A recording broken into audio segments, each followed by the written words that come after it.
Bonjour et bienvenue sur la chaîne. Vous, qui êtes passionné par solo leveling, avez un rôle essentiel ici. Abonnez-vous dès maintenant, aimez cette vidéo et partagez dans les commentaires vos impressions sur la lecture et les chapitres. Je veux connaître votre avis afin que nous puissions, ensemble, transformer cette expérience en une véritable aventure. Alors, ne perdez pas de temps, rejoignez cette communauté incroyable et évoluons ensemble vers le niveau supérieur. 3,6 milliards de dollars par an. 10 millions par jour. C'est le prix que Yuri Orlov exige pour bloquer le portail aussi longtemps que le Japon le souhaitera. Reiji Sugimoto, le nouveau leader de la guilde Drosword, est choqué par cette somme astronomique. En réponse, Yuri affirme que c'est le prix à payer pour que les Japonais puissent sauver leur propre pays. Comparé à Thomas André, ce prix est dérisoire. Si c'était Thomas, il exigerait 36 trillions. Yuri provoque alors. Les chasseurs du Japon veulent-ils vraiment sauver leur pays? Ou vont-ils abandonner simplement parce qu'ils trouvent cela trop cher? Et puis, ont-ils réellement le luxe de choisir entre ces options? Votre situation est loin d'être favorable. Même vous agenouiller à mes pieds et me supplier ne vous aiderait pas. Face à l'audace de Yuri, Reiji Sugimoto commente qu'il semble extrêmement confiant en ses capacités. Et j'ai raison de l'être, répond Yuri avec un sourire méprisant. C'est bien mieux que d'engager des centaines de chasseurs pour simplement les voir attendre que le donjon se brise. Kanai Takayama et Minoru Oshino se mettent immédiatement en alerte. Ils ne comprennent pas le russe, mais le ton de mépris de Yuri envers le Japon est évident. Cependant, avant même qu'ils ne puissent réagir, une sensation terrifiante envahit leur corps. Soudainement, ils se retrouvent complètement paralysés. C'était le pouvoir de Yuri Orlov. Une barrière invisible s'était dressée autour d'eux, et désormais, les chasseurs étaient piégés à l'intérieur. Sans sa permission, ils ne pouvaient plus bouger. Si vous pensez pouvoir sortir, allez-y, essayez. Les chasseurs de rang S sont terrifiés. Aucun d'eux ne comprend comment un autre rang S peut restreindre leurs mouvements de manière aussi absolue. C'était comme s'ils étaient enchaînés par une force invisible. Yuri fixe alors le groupe et déclare froidement. Je peux sceller un portail de rang S, mettant ainsi vos vies en danger. Alors, qu'en dites-vous? Cela vous semble-t-il être une bonne affaire? Pendant ce temps, Heidi, le représentant du gouvernement japonais, analyse froidement la situation. Il savait que les capacités de Yuri étaient bien réelles. Mais convaincre le gouvernement de débloquer une somme d'argent aussi absurde ne serait pas une tâche facile. En réalité, il allait devoir les convaincre. Face au chaos imminent, Heidi en conclut que la meilleure option était de tout miser sur cet homme. Pendant ce temps, en Corée, Sung Jin-woo se préparait à partir. « Je reviens bientôt », dit-il à sa mère. Elle l'observe avec inquiétude. « Es-tu sûr que je ne devrais pas m'inquiéter ?» Sung est surpris par la question, mais il sourit. « Ne t'inquiète pas, ce n'est qu'une réunion. Je serai vite de retour. » Après avoir fait ses adieux à sa mère, Sung vérifie l'heure. Il ne restait plus qu'une minute avant de pouvoir ouvrir le temple de Cartanon. Désormais, le système avait enfin révélé l'emplacement exact du portail où la clé pouvait être utilisée. Et à sa grande surprise, le lieu n'était autre que l'école de sa sœur. Arrivé sur place, Sung remarque que le bâtiment a été fermé. Un autre portail était apparu exactement à cet endroit. Les inspecteurs de l'association des chasseurs observaient la scène, perplexes. Comment est-ce possible? Sung s'approche. L'un des inspecteurs tente de l'arrêter, mais en réalisant de qui il s'agit, son expression change immédiatement. Est-ce Sung Jin-woo? Ignorant leur stupeur, Sung demande. Depuis combien de temps ce portail est-il apparu? Une femme répond aussitôt. 3 jours. 3 jours?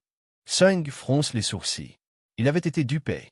Le système lui avait indiqué quand la clé pouvait être utilisée, mais pas quand le portail était apparu. Autrement dit, 3 jours s'étaient déjà écoulés depuis sa création. Le portail était de rang C. Bien que ce ne soit pas un niveau particulièrement élevé, malgré tout, les chasseurs sont-ils déjà entrés? Demande Sung. Oui, il y a 2 heures. Répond la femme. Les yeux de Sung se plissent.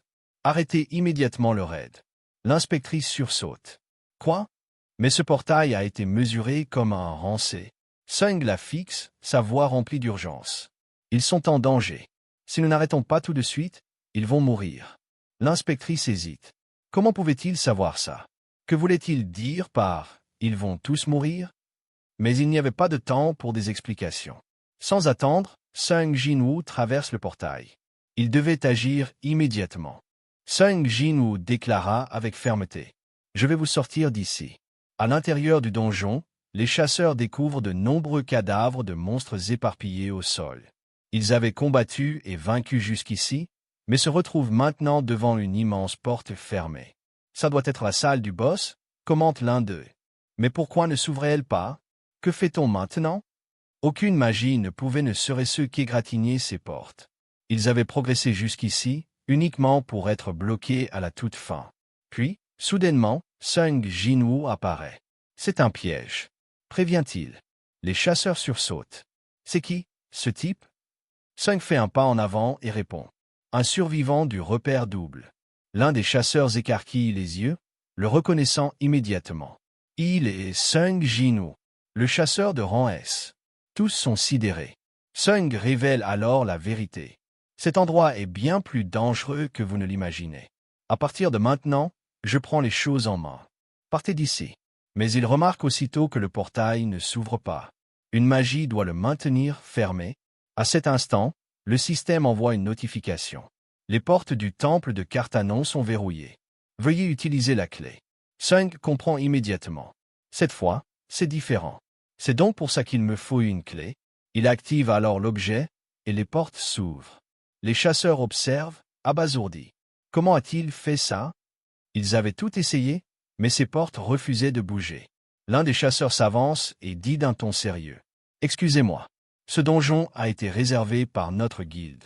Vous n'avez pas le droit de nous expulser d'ici. Les autres chasseurs approuvent. Même si Sung est un rang S, il ne peut pas simplement prendre le contrôle du donjon. Sung, cependant, répond calmement. Je n'empêcherai personne. Si quelqu'un veut entrer, allez-y. Un chasseur hésite un instant, mais décide finalement d'avancer. Cependant, il ne possède pas de clé. Le système rejette immédiatement son accès. Et soudainement, l'une des statues se met en mouvement à une vitesse fulgurante et assène un coup mortel. À la toute dernière seconde, Sung Jin-woo saisit le chasseur et le tire en arrière. Boum! L'épée de la statue s'écrase au sol avec une puissance dévastatrice, provoquant une explosion destructrice. Le chasseur, tremblant, réalise qu'il aurait été tué instantanément. Sung se tourne vers le groupe et demande. « Vous voulez toujours entrer ?» Silence. Sung avertit alors. Tout ici fonctionne de cette manière. Écoutez bien. Partez et contactez l'association des chasseurs. Ce donjon cache un repère double. Puis, il traverse les portes, et immédiatement, les grands portails de la salle se referment derrière lui. À l'intérieur, les torches s'allument lentement, révélant les statues de pierre qui l'entourent. Des chevaliers en armure, des musiciens silencieux et la statue qui porte les règles de cet endroit.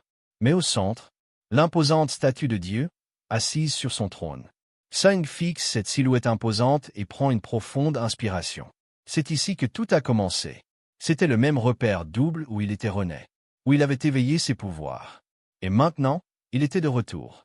Mais cette fois, quelque chose était différent. Il pouvait le sentir. Ces statues ne sont pas des ennemis. Elles ne sont même pas des créatures vivantes. Ce ne sont que des marionnettes. Le véritable danger était encore caché. Une mana intense remplissait la salle. Sung tourne son regard vers la statue de Dieu et murmure. C'était donc toi, le véritable. Soudainement, les yeux de la statue commencent à briller intensément. Sung esquisse un léger sourire. Tu vas rester silencieux? Il s'approche de la statue qui porte les commandements de cet endroit. Pourquoi ne me réponds-tu pas? Je pense qu'il est temps de dire quelque chose. Non? Et alors? Quelque chose se produit. Une silhouette cachée sous une capuche lève lentement la tête. Ses yeux s'illuminent d'un sourire diabolique. Puis, il parle. Enfin, tu es arrivé jusqu'ici. Sung plisse les yeux. Qui est cet être? Il comprend que les autres statues ne sont que des pions. Mais cet être caché dans l'ombre, il était le véritable ennemi du repère double. Ne manquez pas le prochain épisode de Solo Leveling ici sur la chaîne.